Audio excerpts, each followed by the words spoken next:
Okay, now, next I want to get into is Sub-Zero's 222. It was basically believed, go ahead and get in the corner here. It was basically believed, in this particular video that was made, it started with the Sub-Zero 222 setup. In other words, I get hit, I now start blocking. It was basically led to believe that you could just do this, and then, you know, once the clone is up, you would do this, and then, hey, what's up, bro? You know, that happens. This is actually untrue. The 222 does not give you a free jump in. They can still wake up attack. This is not what 222 is used for. Let me go ahead and show you basically exactly what 222 is used for. Alright, let's see here. Record playback. Let's say an example is like Cabal. When I originally started playing Sub-Zero versus Cabal, I had this setup, which Rio found a way to get around immediately. Basically, I would knock him down, and if he was in a corner, I would always attack or always block. And if he tried to jump out or attack out, I'd be able to hit him with 2-1-2 into a combo. Or if he blocked, I'd be able to put the clone trap up. Or if he tried to do an EX spin, I could just basically go ahead and guess and block it. Well, Rio always started doing EX spin or regular spin into a cancel into an attack using the invincibility. So now if I tried to attack him, his invincibility would go through my attack and he would hit me with a combo. And if I blocked, he would just get up and cancel and do nomad dash cancel pressure. So this was a serious problem for me. So basically, a lot of characters started giving Sub-Zero this problem. A character like Melina, Kung Lao. I mean, basically Sub-Zero has problems with some characters that he can't contain because by the time he knocks him down in the corner, he's not able to get enough space to put a clone up. And then when the clone is up, block whatever their wake-up attack is. So they're basically able to ruin a lot of his options. This is what the 222 is for. The 222 is a setup made so that Sub-Zero can put a clone down and still contain the opponent by blocking their wake-up attack options.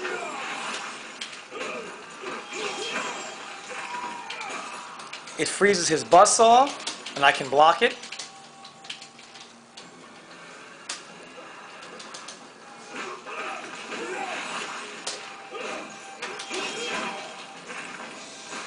If he tries to do a regular wake-up dash, he's frozen.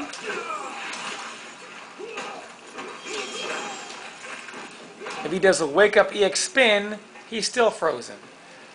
This will also work with his EX overhead.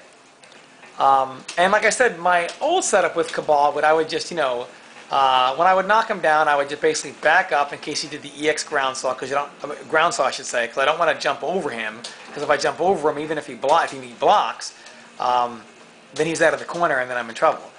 So I would just basically back up and then I would come back in right away as he got up and try to guess whether he was going to jump out or wake up attack out. The problem is he found a way to get around them both simultaneously.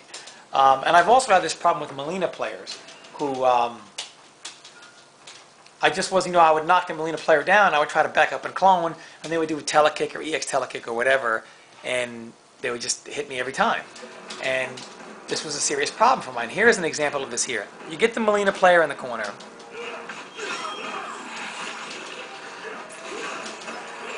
And you go to do a combo, and she does the EX telekick. Even if I'd have ended with the slide there, I still wouldn't have been able to get the clone back up. She would have got out for free there, me trying to contain her. And doing the 222, I'm now able to block the EX telekick and then punish her.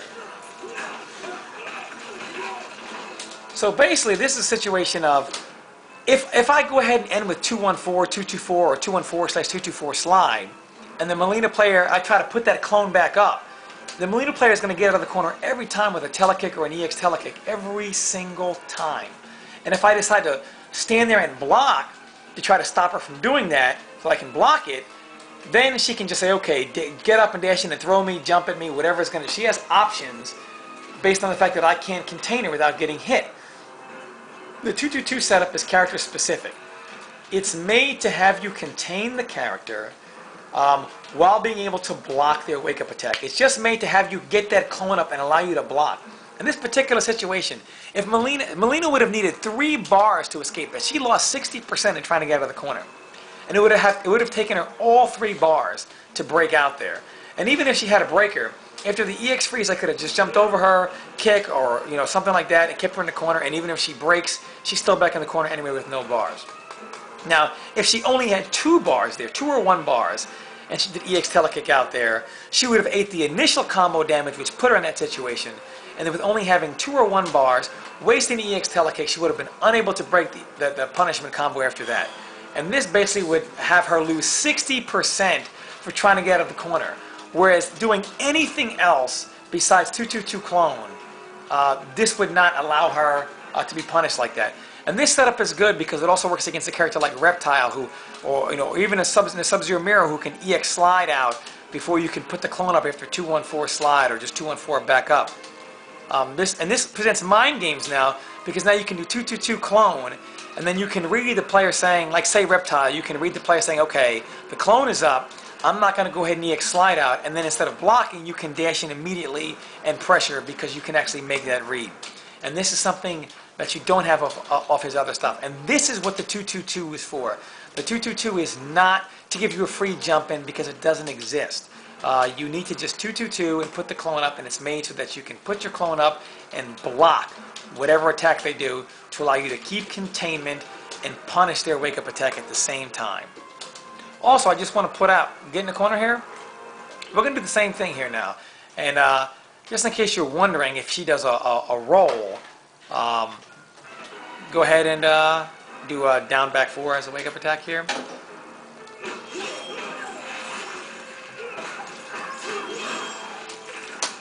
I mean, back down. My mistake. Back down 4. He doesn't play MK9, so back down. Back down.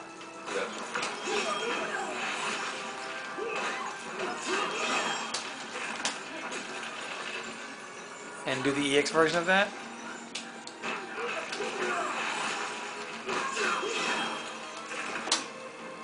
Yes.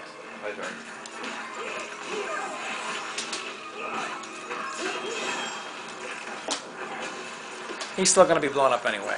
So no matter which wake-up attack he does, he's either going to get it blocked or he's going to get frozen by the clone.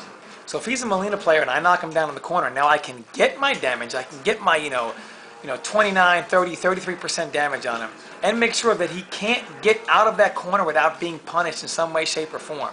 I've taken away his ability to wake up and get out of the corner, and this is just something that Sub-Zero has struggled with. This is really helpful against Melina, Kung Lao, and Cabal. This is not something that you would use against every character. It's character specific, and in some cases, just meter specific, based on the kind of meter the opponent has. So this is what the 222 is used for. And because I kind of felt like people were PMing me about, the free jump in afterwards, and they were getting the wrong idea. So I really wanted to be specific as far as what exactly the 222 was used for.